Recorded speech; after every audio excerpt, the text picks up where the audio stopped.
Hey, welcome back to YT Finance, and this is the channel where I went to business school so you didn't need to, and today we are analyzing Palantir Technologies PLTR stock. We'll be going over the latest news updates for this company, their price predictions, as well as how the company is set to perform this year. In this video, we will be analyzing two articles, and the first article is about how Palantir and Posit are actually going to join together to make their technologies even more effective. After we analyze this article, we'll be moving over to talking about how Palantir could potentially perform well after their Q4 results, which are coming up pretty soon. So we'll be going over what investors can expect from this company and if it will have any adherence to the overall share price. So for more videos on Palantir Technologies, remember to go and smash that like button right now, comment your thoughts down below, subscribe if you are new, and without further ado, let's jump right into today's stories.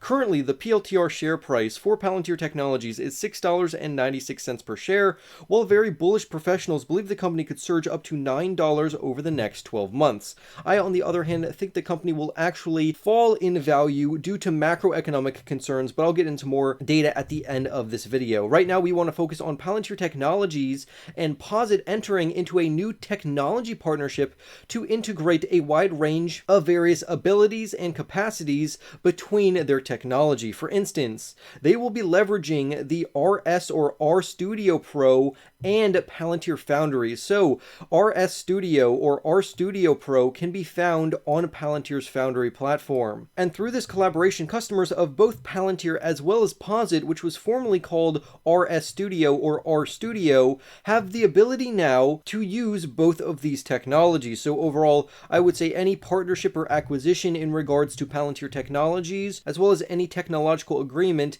is absolutely phenomenal. So that's good news. However, I don't think this is good enough news to move the share price upwards. But with that being said, let's go over and look at their projections for their Q4 earnings results. So what do analysts, professionals, as well as investors believe will be happening with the PLTR share price as their earnings report approaches? Well, if you've been tracking this company, you know that the PLTR share price has lost around 61% of its value over the last 12 months, which has left somewhat of a sour taste in investors' mouths. Now, to pair with this, we also know that there's been a large slowdown economically regarding the GDP over in the United States, and we also know that the overall share price of various stocks have been falling, not just Palantir Technologies, due to macroeconomic factors such as increasing interest rates to get inflation under control by the Federal Reserve. So this has nothing to do necessarily with Palantir themselves. However, I do think that Palantir is somewhat overvalued right now, coming in at a very high overall market capitalization regarding what they are bringing in right now in terms of their overall revenues. Now, there has been very positive news developments regarding Palantir Technologies, particularly when they secured very large contracts from various government agencies, such as the United States Army, as well as the U.S. Space Systems Command. So those were very good developments for the overall company's business, as well as their share price. But with earnings coming up next month, what are the expectations for Palantir Technologies as we enter in this more volatile time regarding their share price? So if you recall, just at the end of December, Palantir actually announced a $75 million contract with the British Ministry of Defense, which is a very good development over in Europe. Palantir wants to continuously expand internationally outside of the United States so they can help various United States allies. This in turn has increased their overall government revenues, which have accounted for around 56% of Palantir's overall revenues, at least in the first 9 months. On the other hand, my personal favorite segment is actually their commercial segment, because I still believe, and I've been saying this for over 2 years now, their commercial segment eventually will be a larger revenue source for the company overall, and I believe their commercial revenue will scale faster than their government revenue, even though predominantly this company has government clients. At the end of the September quarter, Palantir had around 228 commercial clients in their overall customer portfolio, which shows a year-over-year increase of 98% year-over-year. This just goes to show you that their commercial customer count is scaling quicker than their overall government clients, which I predicted more than 2 years ago. On top of that, their average revenue per their top 20 customers has increased by around 15%. This means Palantir Technologies is not only attracting new customers, but their main 20 customers love Palantir's products and services so much that they are doubling down and buying more. There's been multiple articles written about Palantir and how their products and services are sticky, meaning that once they land a client, that client will continuously use Palantir's technology indefinitely because it's really not worth hiring another company to do what Palantir can do, regarding of how Palantir's technology and services and products all kind of communicate with one another. We also know at the end of the September quarter, Palantir in total had around 337 customers using its various Foundry software products on their overall books, showing an increase year over year of around 66%, which is a phenomenal development. Overall, Palantir Technologies grew their consolidated revenues by around 22%, which is phenomenal.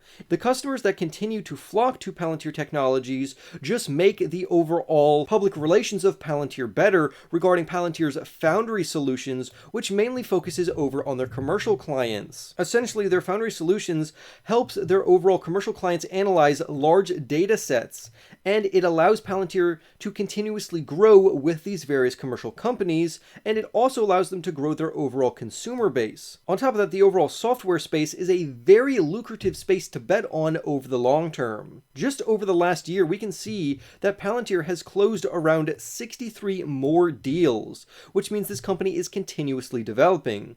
Overall, Palantir has executed on their various business model and their strategy is going pretty well. I only have two main problems with this company. The first one would be their stock-based compensation, which is, yes, being used to attract impressive talent, and it also maintains their current talent. So it allows Palantir to reach into other companies and steal some of their good engineers because they'll pay them in stock-based compensation much more than their actual company.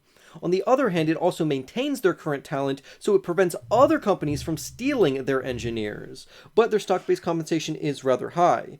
Regarding their overall Q4 2022 earnings results and the entire year of 2022, this particular author lays out some predictions. He says that he's identified a slowdown in their overall commercial business, which is true, and he believes that their commercial customers will continue to adopt Palantir's overall Foundry platform and products and or services. So this is all good and well because it allows Palantir to acquire more commercial clients, which I've already predicted multiple times. On top of that, Palantir's commercial customer base is likely to grow at similar rates to those in the past couple of quarters. So it's not necessarily going to increase or decrease, it's going to stay somewhat stagnant, but considering the current stock market environment of things going south and things going lower, just being steady and stable could lead to long-term positive developments for this overall company. We also know that in his fourth point, Palantir has guided for around $1.9 billion to $1.902 billion worth of revenue for the full year of 2022, which would imply a revenue growth rate of around 23% year over year. Now, I have a love-hate relationship with these particular revenue estimates because originally their management said that Palantir would grow at a 30% CAGR or a 30% compounding annual growth rate from 2021 all the way till 2025. So by them missing this particular metric, it's not going to reflect positively on their overall share price. But for investors who have not over-allocated themselves to this company and they have room to hold it for the long term, this still could be a decent company to hold. On top of that, the author expects Palantir to report between $40 to $50 million worth of free cash flow for Q4 of 2022, which means that their overall full year cash flows for the year of 2022 is set to be between $172 million and $177 million, which is very positive for them to have free cash flows that are that high in value. His last point is that Palantir may not confirm its longer-term revenue growth rate of 30%, which we just talked about earlier. And if that's not the case, and they backtrack or renounce that 30% CAGR, we could see the overall share price suffer, at least in the short term, based off of that development. He then goes in to talk about Palantir's overall valuation. Is this company overpriced? Is their share price fairly valued? And is right now a good time to invest into this stock? He says right now Palantir is valued at a PS ratio of 4.7 times, which is, according to him, 46% below the average firm's PS ratio in the last year.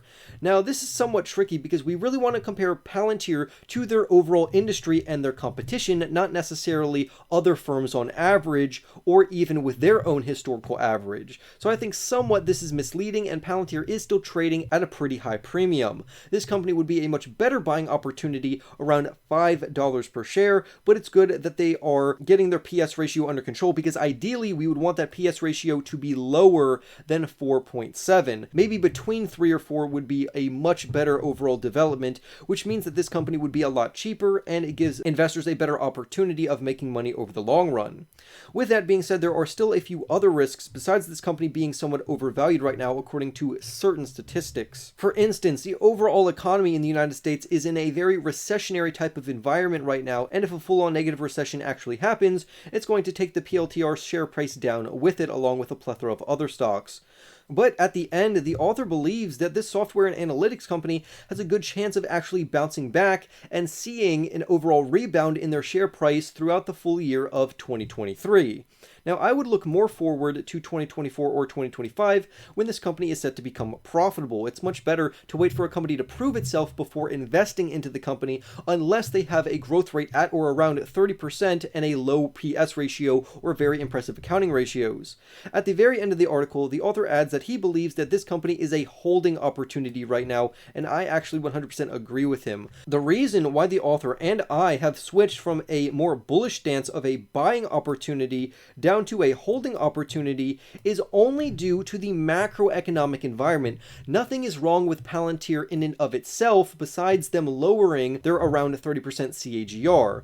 But for investors who have over allocated themselves to this company more than a 5% portfolio allocation, or at least an initial allocation, you need to really weigh the risk to reward here, to where in the current stock market environment, it's not wise to over allocate yourself more than a 5% initial allocation to a particular company. Otherwise, you're going to be in the red for multiple years. That's why when we're in turbulent times such as we are in right now, it's better to invest into ETFs, mutual funds, or index funds, because it's going to allow you to build wealth over the long term much more safely. If anything, it'd be better for the economy to bounce back and then buy into a company like Palantir Technologies, or at minimum wait for this company to become profitable. But overall, I would say that Palantir is still hanging in there. It's still not a bad company. It's in a fantastic overall space, and I do really like both of its segments, to where they appeal to both commercial clients as well as government agencies. So I would love to hear your thoughts down below. Remember to go and smash that like button for more news updates on Palantir Technologies. Subscribe if you are new, and I will see you in the next YT video.